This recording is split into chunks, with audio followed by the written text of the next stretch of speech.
Hello everyone, आप सभी का स्वागत है एक बार फिर से आपके अपने यूट्यूब चैनल विलेजर्स कॉन्सेप्ट में। तो फ्रेंड्स, आज का जो वीडियो लेके आया है वो रुक्मिणी पब्लिकेशन की तरफ से जो नया बुक लॉन्च किया गया है बिहार पुलिस कांस्टेबल एग्जाम 2023 के लिए, जिसमें कि टोटल 21,391 पद के लिए आवेदन मांगा गया था। तो आज जो है हम लोग शुरू करेंगे इसका वॉल्यूम 2 का प्रैक्टिस सेट 1। इससे पहले जो है हम लोग वॉल्यूम 1 का, जिसमें कि टोटल 30 सेट था, 30 प्रैक्टिस सेट, उसको जो है पूरा कवर कर चुके हैं। अगर आप लोग उसका वीडियो नहीं देखें तो हमारे इस चैनल के प्लेलिस्ट में भी जाके आप लोग उस वीडियो को देख सकते हैं। और अगर उसका पीडीएफ चाहिए तो हमारे टेलीग्राम चैनल विलेजर्स कॉन्सेप्ट को ज्वाइन कर लीजिए, वहाँ से फ्री में आप लोग उसका पीडीएफ भी डाउनलोड करके देख सकते हैं। तो चलिए फिर शुरू करते हैं आज का सेशन। लेकिन उससे पहले आप लोग हमारे चैनल पर नए हैं तो इस चैनल को एक बार सब्सक्राइब जरूर कर लीजिएगा और बगल में बेल आइकन होगा उसको प्रेस करना बिल्कुल मत भूलिएगा। तो चलिए फिर शुरू करते हैं आज का सेशन। और आज जो है हम लोग शुरू कर रहे हैं रुक्मिणी पब्लिकेशन की तरफ से जो बिहार पुलिस कांस्टेबल एग्जाम के लिए मॉडल सेट निकाला गया है वॉल्यूम 2। आज जो है हम लोग उसको कवर करेंगे, ठीक है। तो चलिए फिर शुरू करते हैं आज का सेशन और देखते हैं आज का प्रैक्टिस सेट 1 का पहला क्वेश्चन। तो इसमें जो पहला क्वेश्चन दिया हुआ है वो है, पहला क्वेश्चन है कि चंद्रमा के दक्षिणी ध्रुव पर सफल लैंडिंग करने वाला दुनिया का पहला देश कौन बना। तो इसका जो सही आंसर हो जाएगा वो हो जाएगा आपका ऑप्शन नंबर बी, यानी कि भारत। क्या हो जाएगा? भारत जो है इसका सही आंसर हो जाएगा। अब आइए अगला क्वेश्चन देखते हैं। अगला क्वेश्चन है क्वेश्चन नंबर 2। क्वेश्चन नंबर 2 में दिया हुआ है कि दीवार के पीछे खड़े एक व्यक्ति की आवाज़ पहचानी जा सकती है। इसका जो सही आंसर हो जाएगा वो हो जाएगा आपका ऑप्शन नंबर ए, यानी कि विवर्तन तथा गुणता के द्वारा। किसके द्वारा? विवर्तन तथा गुणता के द्वारा जो है इसका सही आंसर हो जाएगा। उसके बाद अगला क्वेश्चन दिया हुआ है कि ध्वनि तरंग की आवृत्ति मापने की मानक इकाई क्या है। इसका जो सही आंसर हो जाएगा वो हो जाएगा हर्ट्ज। ध्वनि तरंग की जो आवृत्ति मापने की जो मानक इकाई है वह क्या है? हर्ट्ज है। तो ऑप्शन नंबर बी जो है इसका सही आंसर हो जाएगा। उसके बाद देखेंगे अगला क्वेश्चन दिया हुआ है कि सही विकल्प से रिक्त स्थानों की पूर्ति करें। दिया हुआ है कि एक वस्तु को लंबवत ऊपर की ओर फेंका जाता है, उसके ऊपर उठने के दौरान स्थितिज ऊर्जा, उसके बाद खाली जगह दिया हुआ है, और गतिज ऊर्जा फिर खाली जगह दिया हुआ है, यहाँ पे दोनों जगह जो है फिल करना है। तो इसका जो सही आंसर हो जाएगा वो हो जाएगा option number C. Option number C यहाँ पे हो जाएगा, यानी कि यहाँ पे हो जाएगा बढ़ती है और यहाँ पे क्या हो जाएगा? यहाँ पे हो जाएगा घटती है। यानी कि एक वस्तु को लंबवत ऊपर की ओर फेंका जाता है, उसके ऊपर उठने के दौरान स्थितिज ऊर्जा क्या होगी? बढ़ जाएगी, यानी कि स्थितिज ऊर्जा बढ़ती है और गतिज ऊर्जा जो है क्या होगी? वह घटती है। तो ऑप्शन नंबर सी जो है इस क्वेश्चन का सही आंसर हो जाएगा। अब चलिए अगला क्वेश्चन देखते हैं, क्वेश्चन नंबर 5। क्वेश्चन नंबर 5 में दिया हुआ है कि पी प्रकार के अर्धचालक द्वारा उपार्जित आवेश के बारे में निम्नलिखित में से क्या सही है। सही आंसर हो जाएगा इसका ऑप्शन नंबर बी, यानी कि उदासीन। यह क्या हो जाएगा? यहाँ पे उदासीन हो जाएगा, ठीक है। अब चलिए अगला क्वेश्चन देखते हैं। अगला क्वेश्चन देखिए, इंग्लिश से क्वेश्चन दिया हुआ है। क्वेश्चन है choose the opposite of the word given below. Word दिया हुआ है हैप्ड। क्या दिया हुआ है? हैप्ड दिया हुआ है। इसका जो है अपोजिट वर्ड यहाँ पे क्या करना है? फिल करना है। तो सबसे पहले ये जान लेते हैं कि हैप्ड का मतलब क्या होता है। तो हैप्ड का जो मतलब होता है वह होता है बढ़ाया या चढ़ाया हुआ। क्या होता है? बढ़ाया या चढ़ाया हुआ होता है। तो इसका जो अपोजिट हो जाएगा वो हो जाएगा यहाँ पे रिड्यूसेड। क्या हो जाएगा? रिड्यूसेड हो जाएगा यहाँ पे, यानी कि घटा हुआ। क्या हो जाएगा? यहाँ पे घटा हुआ हो जाएगा, ठीक है। यहाँ पे घटा हुआ हो जाएगा। तो ऑप्शन नंबर सी जो है इसका सही आंसर हो जाएगा। उसके बाद जो है हम लोग देखेंगे अब अगला क्वेश्चन। अगला क्वेश्चन दिया हुआ है क्वेश्चन नंबर 7। क्वेश्चन नंबर 7 में दिया हुआ है कि चूज द करेक्ट वॉइस, ठीक है। चूज द करेक्ट वॉइस यहाँ पे। तो एक्टिव वॉइस में दिया हुआ है, इसको क्या करना है? पैसिव वॉइस में चेंज करना है। पैसिव वॉइस में क्या करना है? इसको चेंज करना है। तो सेंटेंस जो दिया हुआ है कि she gave me a gift, active voice में दिया हुआ है। किस में दिया हुआ है? एक्टिव वॉइस में दिया हुआ है। इसको क्या करना है? पैसिव वॉइस में चेंज करना है। इसका जो पैसिव वॉइस हो जाएगा वो हो जाएगा ऑप्शन नंबर सी में जो दिया हुआ है, I was given a gift bye हर। ये जो है इसका करेक्ट आंसर हो जाएगा। तो ऑप्शन नंबर सी इस क्वेश्चन का सही आंसर होगा। उसके बाद नेक्स्ट क्वेश्चन 8 नंबर में है कि वीरेन डंगवाल के अनुसार हमारी नींद में भी क्या चलता है। इसका जो सही आंसर हो जाएगा वो हो जाएगा ऑप्शन नंबर डी, जीवन व्यापार। जीवन व्यापार जो है वीरेन डंगवाल के अनुसार जो है हमारी नींद में भी चलता है, जीवन व्यापार। ऑप्शन नंबर डी जो है सही आंसर हो जाएगा। और याद रखिएगा यह युक्ति जो है हमारी नींद शीर्षक कविता से ली गई है। किससे ली गई है? हमारी नींद शीर्षक कविता से ली गई है। उसके बाद अब देखेंगे हम लोग अगला क्वेश्चन, क्वेश्चन नंबर 9। इसमें दिया हुआ है कि किनका जन्म ननकाना साहब में हुआ। क्या दिया हुआ है? किनका जन्म जो है ननकाना साहब में हुआ। सही आंसर हो जाएगा इसका ऑप्शन नंबर सी, गुरु नानक। गुरु नानक का जन्म जो है वह कहाँ पे हुआ था? ननकाना साहब में हुआ था। और कब हुआ था? 15 अप्रैल 1469 ईस्वी को।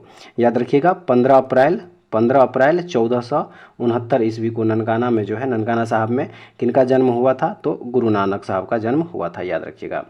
उसके बाद अब आइए हम लोग देखेंगे अगला क्वेश्चन। क्वेश्चन नंबर 10 में दिया हुआ है कि रामधारी सिंह दिनकर का जन्म किस जिले में हुआ था? इसका जो सही आंसर है वह है ऑप्शन नंबर सी, बिहार के बेगूसराय जिले में जो है रामधारी सिंह दिनकर का जन्म हुआ था। कब हुआ था? 1908 ईस्वी में, याद रखिएगा। 1908 ईस्वी में जो है रामधारी सिंह दिनकर का जन्म हुआ था बिहार के बेगूसराय जिले में। उसके बाद हम लोग देखेंगे अगला क्वेश्चन। क्वेश्चन नंबर 11 में दिया हुआ है, क्वेश्चन नंबर 11 में है कि गैस की मात्रा व्युत्क्रमानुपाती होती है। गैस की मात्रा व्युत्क्रमानुपाती होती है। इसका जो सही आंसर है वह है ऑप्शन नंबर सी, यानी कि दाब के गैस की मात्रा दाब के व्युत्क्रमानुपाती होती है, याद रखिएगा। ऑप्शन नंबर सी जो है इसका सही आंसर हो जाएगा। उसके बाद अगला क्वेश्चन है कि निम्न में से ठोसों में चालकता का सही क्रम कौन सा हो जाएगा? सही आंसर है इसका option number A. Option number A जो है इसका सही आंसर हो जाएगा। अब आइए अगला क्वेश्चन देखेंगे। क्वेश्चन नंबर 13 में दिया हुआ है कि निम्नलिखित में किससे कोकेन प्राप्त किया जाता है? क्या प्राप्त किया जाता है? कोकेन प्राप्त किया जाता है निम्नलिखित में किससे? सही आंसर हो जाएगा इसका ऑप्शन नंबर ए, यानी कि एराइथ्रोजाइलम कोका से। एराइथ्रोजाइलम कोका से क्या प्राप्त किया जाता है? कोकेन प्राप्त किया जाता है, याद रखिएगा। उसके बाद अगला क्वेश्चन है कि एल्केन C6H14 से कितने श्रृंखला समावयवी प्राप्त किए जा सकते हैं? सही आंसर हो जाएगा इसका ऑप्शन नंबर बी, यानी कि 5। टोटल कितने समावयवी श्रृंखला प्राप्त किए जा सकते हैं? तो टोटल 5 समावयवी श्रृंखला प्राप्त किए जा सकते हैं, याद रखिएगा। उसके बाद देखेंगे अगला क्वेश्चन दिया हुआ है कि वैद्युत अपघटनी परिष्करण का उपयोग निम्न में से किन धातुओं के शुद्धिकरण हेतु किया जाता है? इसका जो सही आंसर है वह है कॉपर और जिंक। क्या हो जाएगा? कॉपर और जिंक के शुद्धिकरण हेतु जो है किया जाता है। उसके बाद अगला क्वेश्चन है कि निम्न में से किसकी आकृति पिरामिडीय है? इसका जो सही आंसर हो जाएगा वो हो जाएगा option number C. Option number C जो दिया हुआ है इसका सही आंसर हो जाएगा BF3। ठीक है। अब चलिए अगला क्वेश्चन देखेंगे। अगला क्वेश्चन दिया हुआ है कि प्रोपीन में कितने सिग्मा एवं पाई बंध पाए जाते हैं? प्रोपीन में कितना सिग्मा एवं पाई बंध पाए जाते हैं? सही आंसर हो जाएगा इसका ऑप्शन नंबर सी, यानी कि 8 सिग्मा बॉन्ड और 1 पाई बॉन्ड पाए जाते हैं प्रोपेन में। ठीक है, याद रखिएगा। प्रोपेन का जो केमिकल फॉर्मूला होता है वो होता है C3H6। क्या होता है? C3H6 होता है और इसमें जो है 8 सिग्मा और 1 पाई बॉन्ड पाए जाते हैं, ये भी याद रखिएगा। नेक्स्ट देखेंगे निम्नलिखित में से किसका उपयोग नॉनस्टिक बर्तन बनाने में होता है? इसका सही आंसर हो जाएगा option number C, polytetrafluoroethylene. Polytetrafluoroethylene जो है इस क्वेश्चन का सही आंसर होगा, याद रखिएगा। उसके बाद देखेंगे अगला क्वेश्चन दिया हुआ है क्वेश्चन नंबर 19 कि किसने अपनी आवर्त तालिका में अंतरालों के आधार पर अभी कुछ और खोजे जाने वाले तत्वों के अस्तित्व की भविष्यवाणी की? सही आंसर हो जाएगा इसका ऑप्शन नंबर सी, मेंडलीफ जो है इसका सही आंसर हो जाएगा, याद रखिएगा। उसके बाद अगला क्वेश्चन देखेंगे क्वेश्चन नंबर 20 में दिया हुआ है कि कॉल्यूम 1 में दिए गए मदों को कॉल्यूम 2 में दिए गए परीक्षणों के परिक्षेपण के प्रकारों से सुमेलित कीजिए। सही आंसर हो जाएगा इसका ऑप्शन नंबर ए जो है सही आंसर हो जाएगा, यानी कि ए का 4 हो जाएगा। ए का 4 यानी कि मक्खन का क्या हो जाएगा? द्रव का ठोस में परिक्षेपण हो जाएगा। बी का 3 हो जाएगा, यानी कि फ्यूमिस पत्थर का क्या हो जाएगा? गैस का ठोस में परिक्षेपण। और सी का 1 हो जाएगा, मतलब हुआ कि दूध का जो है क्या हो जाएगा? यानी कि द्रव में परिक्षेपण। और डी का 2 हो जाएगा, यानी कि पेंट का जो है क्या हो जाएगा? यहाँ पे ठोस का द्रव में परिक्षेपण हो जाएगा। तो ऑप्शन नंबर ए जो है इस क्वेश्चन का सही आंसर हो जाएगा। उसके बाद देखेंगे अगला क्वेश्चन दिया हुआ है कि पेप्टाइडो ग्लाइकॉन उपस्थित होता है किसमें? पेप्टाइडोग्लाइकॉन उपस्थित होता है, इसका जो सही आंसर है वह है ऑप्शन नंबर सी, यानी कि बहुत से जीवाणुओं की कोशिका भित्ति में। बहुत से जीवाणुओं की कोशिका भित्ति यानी कि सेल वॉल में क्या हो जाएगा? यहाँ पे सेल वॉल में जो है उपस्थित रहता है पेप्टाइडोग्लाइकॉन। ठीक है। उसके बाद नेक्स्ट क्वेश्चन है कि इनमें कौन आहार संतुलित न होने के कारण होने वाला रोग है? इसका जो सही आंसर हो जाएगा वो हो जाएगा ऑप्शन नंबर ए, हिंता जनित रोग। क्या हो जाएगा? हिंता जनित रोग जो है इसका सही आंसर हो जाएगा। अब आइए अगला क्वेश्चन देखेंगे क्वेश्चन नंबर 23 में दिया हुआ है कि इनमें कौन अंतःस्रावी ग्रंथि नहीं है, यानी कि इंडोक्राइन ग्लैंड नहीं है। सही आंसर हो जाएगा इसका ऑप्शन नंबर बी, ब्रूनर ग्रंथि जो है इसका सही आंसर हो जाएगा। नेक्स्ट है कि पेरिकार्डियम व हृदय के बीच कौन सा तरल भरा रहता है? इसका जो सही आंसर है वह है ऑप्शन नंबर ए, पेरिकार्डियल द्रव। क्या हो जाएगा, पेरिकार्डियम व हृदय के बीच जो है कौन सा तरल भरा रहता है, तो वह है पेरिकार्डियल द्रव। ऑप्शन नंबर ए जो है सही आंसर हो जाएगा। उसके बाद हम लोग देखेंगे अगला क्वेश्चन दिया हुआ है क्वेश्चन नंबर 25 में कि मेंडल के दूसरे नियम स्वतंत्र अपव्यूहन के नियम को दर्शाया जाता है। सही आंसर हो जाएगा ऑप्शन नंबर डी, द्विसंकर क्रॉस के द्वारा। किसके द्वारा, द्विसंकर क्रॉस के द्वारा जो है मेंडल के दूसरे नियम स्वतंत्र अपव्यूहन के नियम को जो है दर्शाया जाता है, याद रखिएगा। उसके बाद अब आइए हम लोग देखेंगे अगला क्वेश्चन नंबर 26। क्वेश्चन नंबर 26 में दिया हुआ है कि रक्तचाप यानी कि ब्लड प्रेशर तथा श्वसन गति का नियंत्रण किसके द्वारा होता है। सही आंसर हो जाएगा इसका मेडुला ऑब्लोंगेटा के द्वारा। रक्तचाप यानी कि ब्लड प्रेशर तथा श्वसन गति जो है किसके द्वारा नियंत्रित किया जाता है, तो मेडुला ऑब्लोंगेटा के द्वारा जो है यह कंट्रोल किया जाता है। ऑप्शन नंबर सी जो है सही आंसर हो जाएगा। नेक्स्ट है कि वर्ष 1960 में महाराष्ट्र और कौन से राज्य का गठन करके बम्बई राज्य का भाषाई आधार पर विभाजन कर दिया गया। सही आंसर हो जाएगा ऑप्शन नंबर डी, गुजरात राज्य का। यहाँ पे क्या हो जाएगा, गुजरात हो जाएगा। यानी कि वर्ष 1960 में महाराष्ट्र और गुजरात का गठन करके बम्बई राज्य का भाषाई आधार पर विभाजन कर दिया गया। ऑप्शन नंबर डी जो है सही आंसर हो जाएगा। उसके बाद हम लोग देखेंगे अब अगला क्वेश्चन दिया हुआ है क्वेश्चन नंबर 28 में। क्वेश्चन नंबर 28 है कि ए बी रक्त समूह जो है, ए बी रक्त समूह में क्या नहीं रहते हैं। इसका जो सही आंसर हो जाएगा वो हो जाएगा ऑप्शन नंबर बी, यानी कि एंटीबॉडी। ए बी रक्त समूह में जो है वह एंटीबॉडी नहीं रहते हैं, ठीक है। नेक्स्ट देखेंगे कि एक पौधे में इनमें से क्या एक बीज में परिवर्तित होता है। इसका जो सही आंसर हो जाएगा वो हो जाएगा बीजाणु।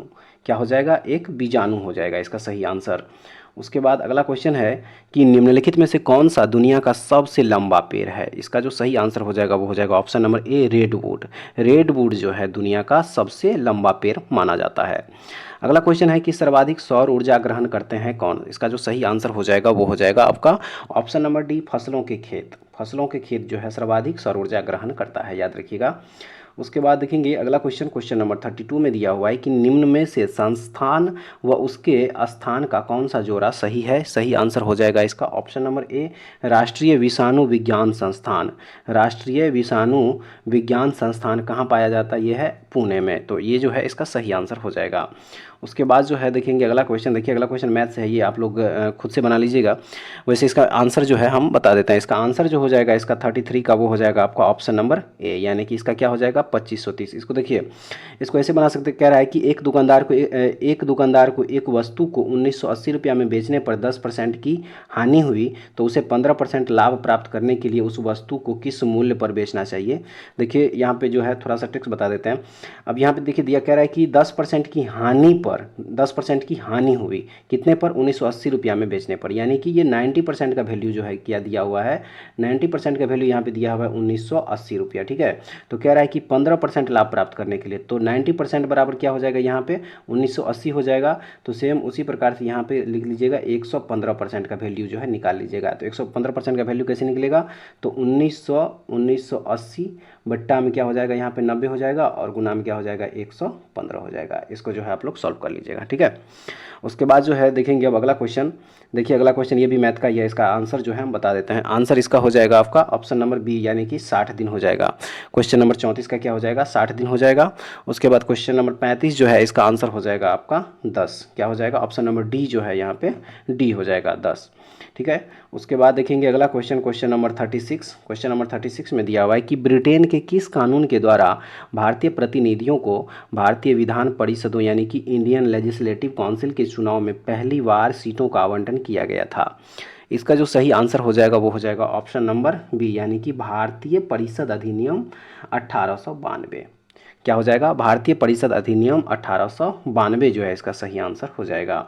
उसके बाद देखेंगे अगला क्वेश्चन नंबर 37 में दिया हुआ है कि 73वें संविधान संशोधन अधिनियम के अनुच्छेद 243H के अनुसार किसी राज्य को विधानमंडल निम्न निधि से पंचायतों को सहायता अनुदान देने का प्रावधान कर सकता है। सही आंसर हो जाएगा ऑप्शन नंबर सी, राज्य की संचित निधि से। क्या हो जाएगा, राज्य की संचित निधि से। उसके बाद देखेंगे अगला क्वेश्चन, क्वेश्चन नंबर 38 में दिया हुआ है कि मानव विकास रिपोर्ट निम्नलिखित में से किसके द्वारा प्रकाशित की जाती है। सही आंसर हो जाएगा ऑप्शन नंबर सी, यूएनडीपी के द्वारा। यूएनडीपी के द्वारा जो है मानव विकास रिपोर्ट जो है यह प्रकाशित किया जाता है, याद रखिएगा। और यूएनडीपी का जो गठन हुआ था वो होता 1965 में। कब हुआ था? 1965 में जो है यूएनडीपी का गठन हुआ था। और इसका जो मुख्यालय है वो है अमेरिका के न्यूयॉर्क में। कहाँ है? अमेरिका के न्यूयॉर्क में जो है इसका मुख्यालय है, ये भी याद रखिएगा आप लोग, ठीक है। और प्रथम मानव विकास रिपोर्ट जो है वो प्रकाशित किया गया था 1990 ईस्वी में। कब किया गया था? 1990 ईस्वी में जो है प्रथम मानव विकास रिपोर्ट जो है यह प्रकाशित किया गया था। उसके बाद देखेंगे अगला क्वेश्चन, क्वेश्चन नंबर 39 में दिया हुआ है कि निम्नलिखित में से किस प्रकार की अर्थव्यवस्था में उत्पादन के कारक एकाधिकार में होते हैं। सही आंसर है इसका ऑप्शन नंबर ए, पूंजीवादी। पूंजीवादी जो है इसका सही आंसर हो जाएगा। नेक्स्ट है कि निम्नलिखित में से कौन सा ज्वालामुखी प्रशांत महासागर का ज्वालाकृत के अंतर्गत आता है। सही आंसर है इसका option number D, Fujiyama. Fujiyama ज्वालामुखी जो है इसका सही आंसर हो जाएगा। अब आइए अगला क्वेश्चन देखते हैं। देखिए अगला क्वेश्चन दिया हुआ है क्वेश्चन नंबर 41। ये देखिए मैथ का क्वेश्चन दिया हुआ है, तो इसका भी जो है आप लोग क्या कीजिएगा, खुद से बना लीजिएगा, फिर भी थोड़ा सा बता देते हैं। देखिए जैसे कि यहाँ लास्ट में सबसे देखिए 196 दिया हुआ है, इसका वर्गमूल निकालिएगा, कितना हो जाएगा? 14 हो जाएगा। और 14 को जब आप इस 50 में जोड़िएगा कितना हो जाएगा? 64 का वर्गमूल क्या हो जाएगा? फिर 8 हो जाएगा। 8 को फिर अगर इसमें जोड़िएगा 217 में कितना हो जाएगा? 225। और 225 का जब वर्गमूल निकाले कितना हो जाएगा? 15 हो जाएगा। तो आप जो है इसको वैसे भी बना सकते हैं। ऑप्शन नंबर ए जो है इसका सही आंसर हो जाएगा। सेम वैसे ही उसके बाद देखेंगे हम लोग अगला क्वेश्चन। देखिए 42 नंबर, ये भी मैथ का ही क्वेश्चन है, तो इसका जो सही आंसर हो जाएगा वो हो जाएगा ऑप्शन नंबर डी, 200। ठीक है, इसको आप लोग खुद से बना लीजिएगा। उसके बाद देखेंगे अगला question, question number 43। Question number 43 में दिया हुआ है कि 1947 में स्वतंत्र भारत की प्रथम कैबिनेट में शिक्षा विभाग का प्रभार किसके पास था। सही आंसर हो जाएगा option number D, Maulana Abul Kalam Azad के पास था। किसके पास? Maulana Abul Kalam Azad. Option number D जो है इसका सही आंसर हो जाएगा। अब आइए अगला क्वेश्चन देखते हैं, क्वेश्चन नंबर 44। क्वेश्चन नंबर 44 में दिया हुआ है कि मंदाकिनी नदी फिर खाली जगह में अलकनंदा नदी में मिलती है। यानी कि मंदाकिनी नदी जो है कहाँ पे? अलकनंदा नदी में मिलती है। सही आंसर हो जाएगा इसका रुद्रप्रयाग। यहाँ पे क्या हो जाएगा? रुद्रप्रयाग हो जाएगा। यानी कि मंदाकिनी नदी जो है वह रुद्रप्रयाग में अलकनंदा नदी में मिलती है। नेक्स्ट है कि जब किसी कार्य में आवश्यकता से अधिक लोग लगे होते हैं तो इसे किस नाम से जाना जाता है। सही आंसर हो जाएगा इसका प्रच्छन्न बेरोजगारी। क्या हो जाएगा? प्रच्छन्न बेरोजगारी हो जाएगा, ऑप्शन नंबर सी। नेक्स्ट देखेंगे क्वेश्चन नंबर 46 में दिया हुआ है कि निम्नलिखित में से कौन सी साहित्यिक कृति संध्याकर नंदी द्वारा रचित है। सही आंसर हो जाएगा इसका ऑप्शन नंबर सी, रामचरितम या रामपाल चरित। क्या हो जाएगा? रामचरितम या रामपाल चरित जो है इसका सही आंसर होगा। नेक्स्ट है कि ग्रीडा नामक लोक नृत्य इनमें से किस राज्य से संबंधित है। इसका जो सही आंसर है वो है option number B, Madhya Pradesh. ग्रीडा नामक लोक नृत्य जो है किससे संबंधित है? तो वह है मध्य प्रदेश से संबंधित। नेक्स्ट देखेंगे the last queen of Kashmir नामक उपन्यास के लेखक कौन है। The last queen of Kashmir नामक उपन्यास के लेखक कौन है। सही आंसर है इसका option number D, Rakesh Kaul. Rakesh Kaul जो है इसका सही आंसर हो जाएगा। उसके बाद देखेंगे अगला क्वेश्चन दिया हुआ है कि निम्नलिखित में से किस कार्य के मूल्य को राष्ट्रीय आय की गणना में शामिल नहीं किया जाता है। सही आंसर हो जाएगा ऑप्शन नंबर डी, गृहिणी के कार्य को। गृहिणी के कार्य को जो है राष्ट्रीय आय की गणना में शामिल नहीं किया जाता है, ऑप्शन नंबर डी सही हो जाएगा। अगला है बूढ़ी दिहिंग निम्नलिखित में से किस नदी की सहायक नदी है। सही आंसर है इसका ऑप्शन नंबर ए, ब्रह्मपुत्र नदी की। ब्रह्मपुत्र नदी की जो सहायक नदी है वह है बूढ़ी दिहिंग, याद रखिएगा। ऑप्शन नंबर ए जो है सही आंसर हो जाएगा। उसके बाद देखेंगे अगला क्वेश्चन नंबर 51 में दिया हुआ है कि निम्नलिखित में से कौन मुगल सम्राट अकबर के शासनकाल के दौरान भारत में रहता था। सही आंसर है इसका ऑप्शन नंबर डी, अब्दुल रहीम खान ए खाना। अब्दुल रहीम खान ए खाना जो है इसका सही आंसर हो जाएगा, याद रखिएगा। और अब्दुल रहीम खान ए खाना जो है अकबर के नवरत्नों में से एक थे, ये भी याद रखिएगा। और यह हिंदी भाषा के जो है प्रसिद्ध कवि थे। उसके बाद अगला क्वेश्चन देखेंगे 52 नंबर की प्रसिद्ध तवांग मठ निम्नलिखित में से किस राज्य में स्थापित है। सही आंसर हो जाएगा इसका option number D, Arunachal Pradesh में। अरुणाचल प्रदेश में जो है प्रसिद्ध तवांग मठ जो है यह स्थित है, याद रखिएगा। उसके बाद अगला क्वेश्चन है क्वेश्चन नंबर 53 में दिया हुआ है कि उमानंद असम में स्थित एक क्या है। इसका जो सही आंसर है वह है द्वीप। उमानंद क्या है? एक द्वीप है। और यह कहाँ स्थित है? तो यह असम में स्थित है, याद रखिएगा। उसके बाद अगला क्वेश्चन है कि संविधान सभा के लगभग 300 सदस्यों ने भारत के संविधान को लिखने के लिए कब तक समय समय पर बैठक की? सही आंसर हो जाएगा इसका ऑप्शन नंबर ए 3 वर्ष तक। 3 वर्ष तक जो है इसका सही आंसर हो जाएगा, याद रखिएगा।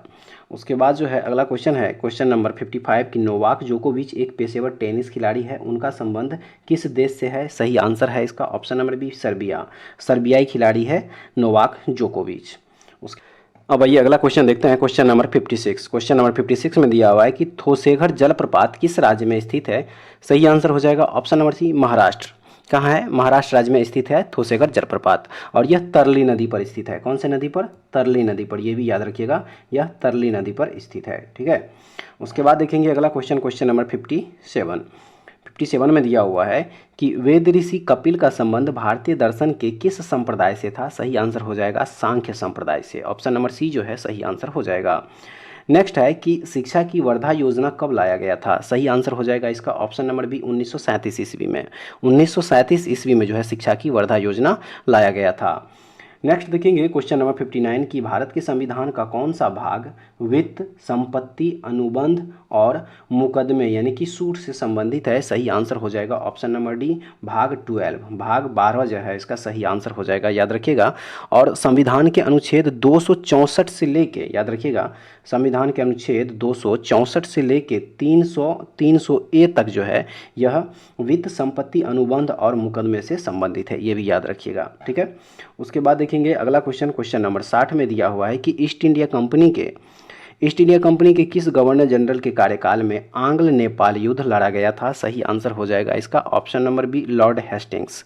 लॉर्ड हेस्टिंग्स के समय में जो है यह युद्ध लड़ा गया था 1814 ईस्वी से लेके 1816 ईस्वी तक। ठीक है। और उसके बाद जो है 1816 ईस्वी में अंग्रेजों और नेपाल के बीच जो है सुगौली की संधि किया गया था, याद रखिएगा। कब किया गया था? 1816 ईस्वी में जो है सुगौली की संधि हुई थी, ये भी याद रखिएगा। ठीक है। तो ऑप्शन नंबर बी जो है सही आंसर हो जाएगा। उसके बाद जो है अगला क्वेश्चन देखेंगे क्वेश्चन नंबर 61। देखिए ये भी मैथ का क्वेश्चन है, इसका जो सही आंसर हो जाएगा वो हो जाएगा ऑप्शन नंबर डी, यानी कि एक इसका आंसर हो जाएगा। ठीक है। उसके बाद अगला क्वेश्चन है क्वेश्चन नंबर 62। इसका जो सही आंसर हो जाएगा वो हो जाएगा ऑप्शन नंबर, इसका भी जो है ऑप्शन नंबर डी जो है सही आंसर हो जाएगा।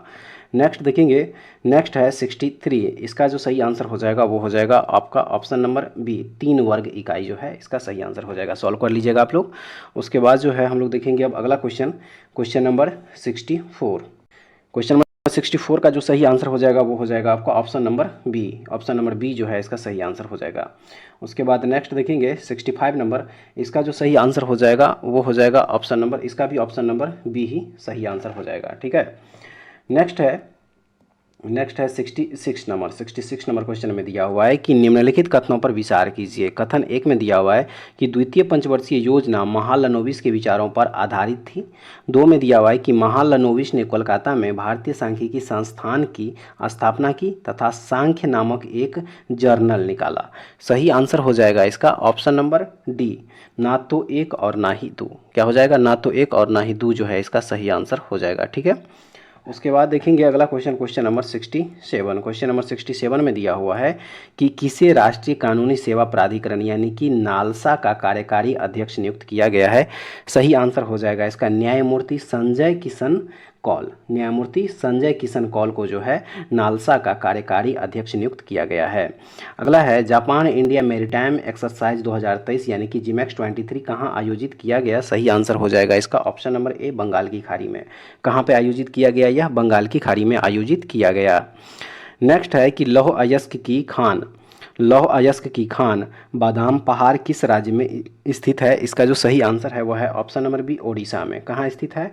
ओडिशा राज्य में स्थित है बादाम पहाड़, याद रखिएगा। नेक्स्ट है सुरक्षा पर कैबिनेट समिति ने तेजस 2.0 मेगा प्रोजेक्ट की मंजूरी दी है। तेजस क्या है? सही आंसर हो जाएगा इसका option number A light combat aircraft. क्या है?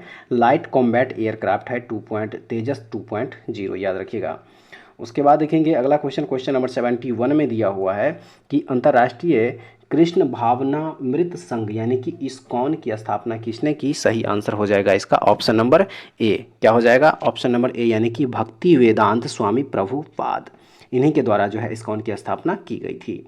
उसके बाद देखेंगे अगला क्वेश्चन नंबर 72। इसमें दिया हुआ है कि भारत में प्रांतीय स्वायत्तता का प्रवेश कब हुआ?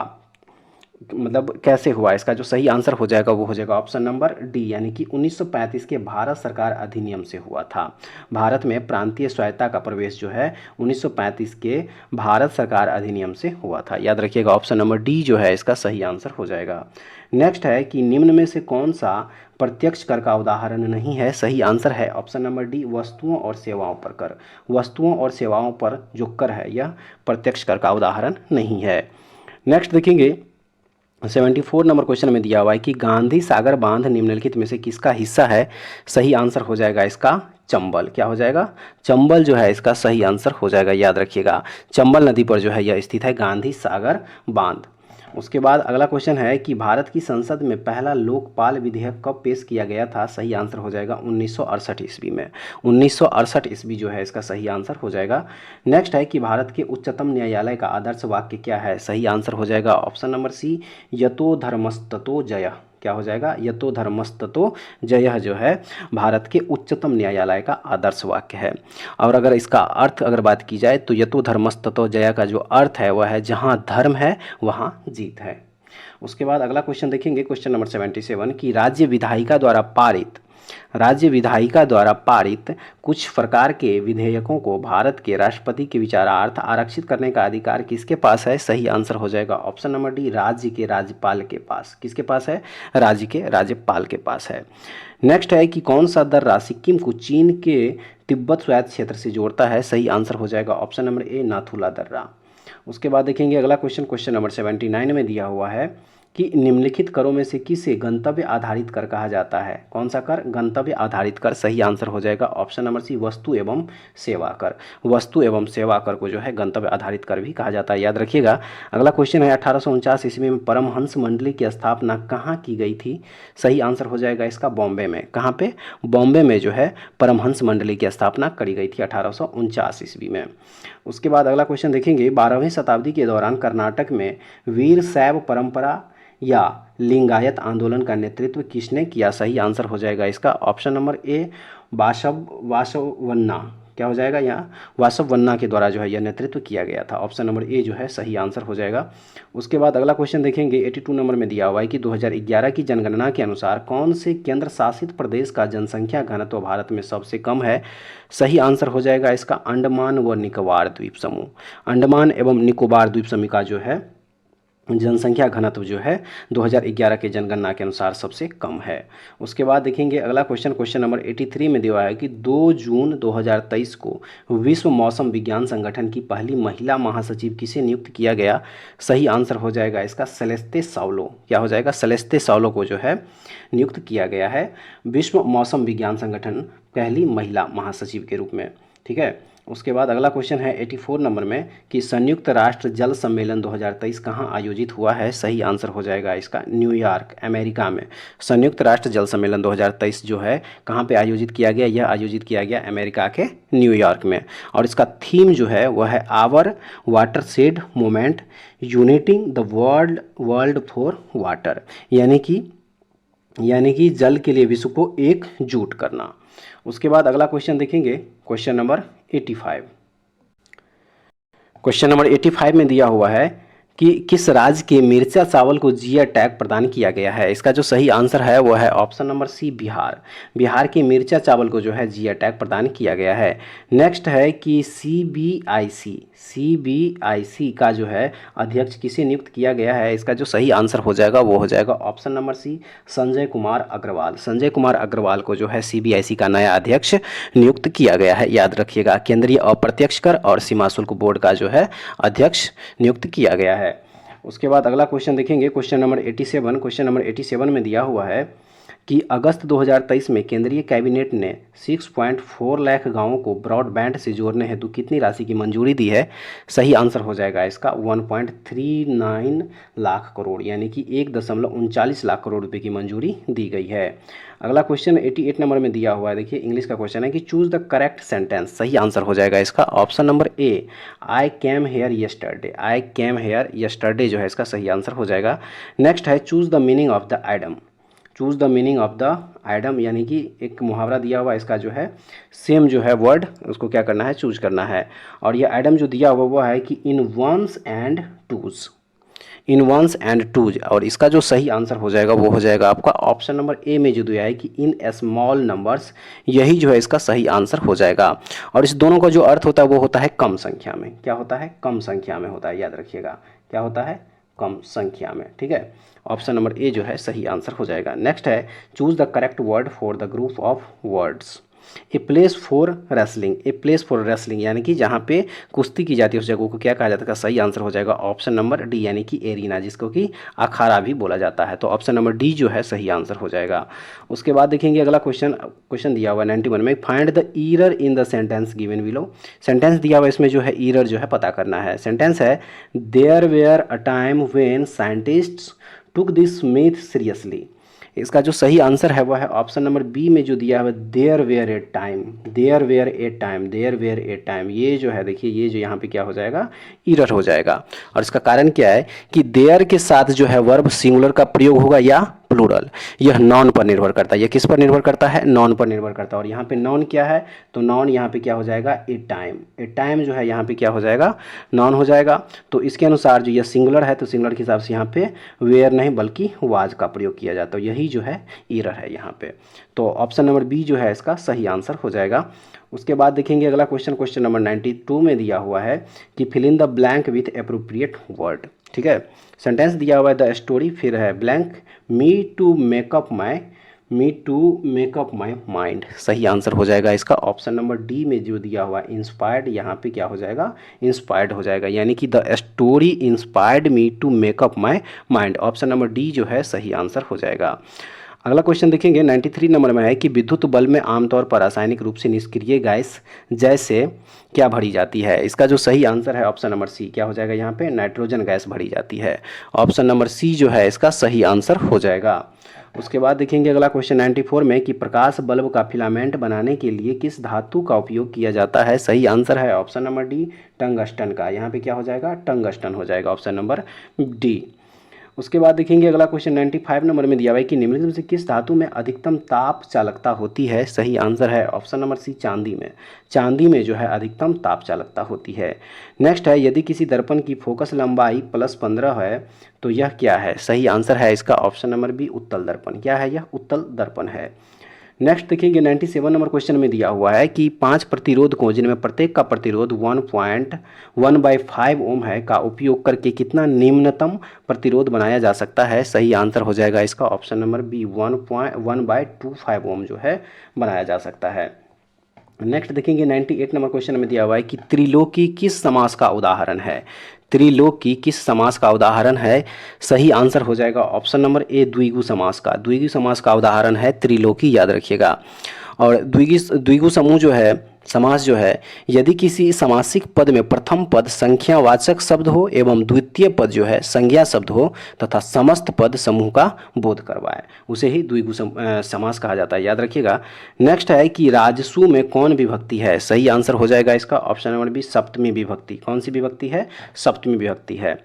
उसके बाद अब आइए हम लोग देखेंगे वॉल्यूम 2 जो निकाला गया है रुक्मिणी प्रकाशन की तरफ से बिहार पुलिस कांस्टेबल के, जिसका कि हम लोग प्रैक्टिस सेट 1 आज कवर करें। आज उसका लास्ट क्वेश्चन जो है हम लोग देखेंगे क्वेश्चन नंबर 100। धनहीन किस समास का उदाहरण है? सही आंसर हो जाएगा ऑप्शन नंबर बी तत्पुरुष। क्या हो जाएगा यहाँ पे? तत्पुरुष। तत्पुरुष समास का उदाहरण है धनहीन। ठीक है, तो फ्रेंड्स आशा करते हैं कि आप लोगों को ये प्रैक्टिस सेट का टोटल 100 क्वेश्चन जो है काफ़ी अच्छी क्वालिटी का क्वेश्चन जो है लगा होगा और काफ़ी अच्छे लेवल का क्वेश्चन जो है आप लोगों को लगा होगा। एक बार कमेंट्स करके आप लोग जरूर बताइए कि आप लोगों को ये क्वेश्चन जो है कैसा लगा। अगर आप लोगों को इसका PDF चाहिए तो हमारे टेलीग्राम चैनल विलेजर्स कॉन्सेप्ट को ज्वाइन कर लीजिए। इसका आंसर टिक किया हुआ PDF आप लोग वहाँ से फ्री में डाउनलोड करके देख सकते हैं। तो ऐसे वीडियो पाने के लिए हमारे चैनल के साथ जुड़े रहिए। नेक्स्ट वीडियो में दोबारा फिर से मिलेंगे, तब तक के लिए जय हिंद।